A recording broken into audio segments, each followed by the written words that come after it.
Hi hello வணக்கம் மக்களே. So நேற்று தான் நம்மளோட உமன்ஸ் ப்ரீமியர் லீக் வேறு லெவலில் ஃபைனல் முடிஞ்சு ரொம்ப வருஷத்துக்கு அப்புறம் பல போராட்டத்துக்கு அப்புறம் ஆர்சிபி பெண்கள் அணியினர் வேறு லெவலில் கப்பை வின் பண்ணாங்க. ஸோ அவங்களுக்கு நம்மளோட மனதார ஆர்சிபிக்கு ஒரு வாழ்த்துக்களை சொல்லிக்கிறோம். ஸோ இன்றைக்கி நாம் என்ன பார்க்க போகிறோம்னா, ஸோ உமன்ஸ் ப்ரீமியர் லீக் முடிஞ்சிச்சு. அதுக்கப்புறம் நம்மளோட வேறு லெவலில் ஒரு சீரியஸ் ஐபிஎல் கிட்டத்தட்ட ஒரு 2-3 டேஸில் ஸ்டார்ட் ஆக போகுது. அது உங்களுக்கு எல்லாமே தெரியும்.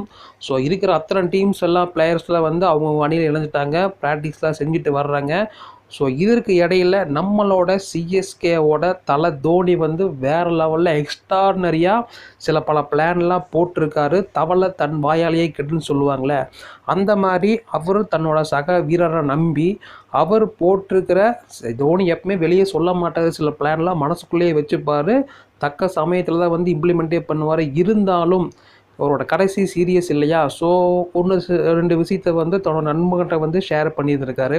ஸோ அவர் கிட்டத்தட்ட ஒரு ப்ரெஸ் மீடியாவில் பேசும்போது ப்ரெஸ்காரங்களாம் கேள்வி கேட்கும்போது தன்னை அறியாமலேயே தோனி சில பிளான்லாம் போட்டிருக்காரு, அதெல்லாம் எக்ஸிக்யூட் பண்ண போகிறாரு, அது எப்படிங்கிற விஷயத்தை முதல் கொண்டு தெரியாமல் அவர் வாயிலிருந்தே சொல்லிட்டாரு. ஸோ அது என்னங்கிறது தான் இந்த வீடியோவில் ஃபுல்லாக பார்க்க போகிறோம். ஸோ அதுக்கு முன்னாடி நீங்கள் நம்ம சேனலை சப்ஸ்கிரைப் பண்ணிக்கங்க.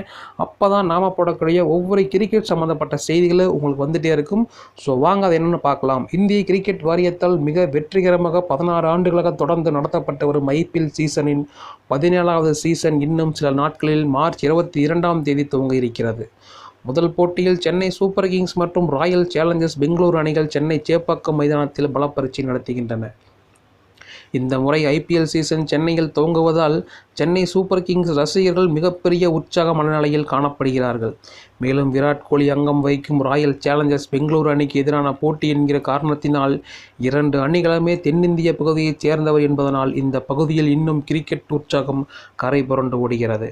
தற்பொழுது 42 வயதாகும் மகேந்திர சிங் தோனி இந்த ஐபிஎல் தொடருடன் ஓய்வு பெற்று விடுவார் என்பது இந்த முறை பலரது உறுதியான எண்ணமாக மாறியிருக்கிறது.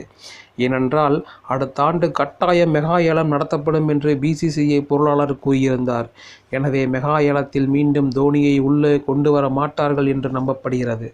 அதே சமயத்தில் தோனி இதற்கு முன்பே ஓய்வு பெற நினைத்திருந்த போது அந்த சீசனில் ரவீந்திர ஜடேஜாவை திடீரென கேப்டனாக ஆக்கி இவர் விக்கெட் கீப்பராக களத்திலிருந்து ஜடேஜாவை மட்டும் வழிநடத்தினார்.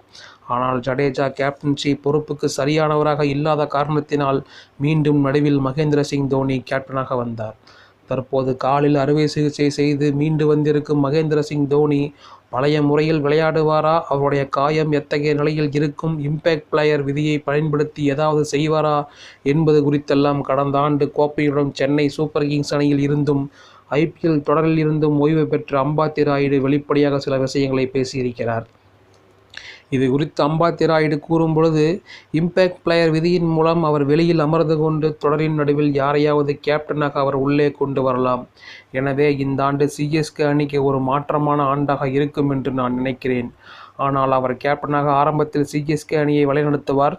தனிப்பட்ட முறையில் எனக்கு அவர் கேப்டனாக தொடர வேண்டும் என்பதுதான் விருப்பம்.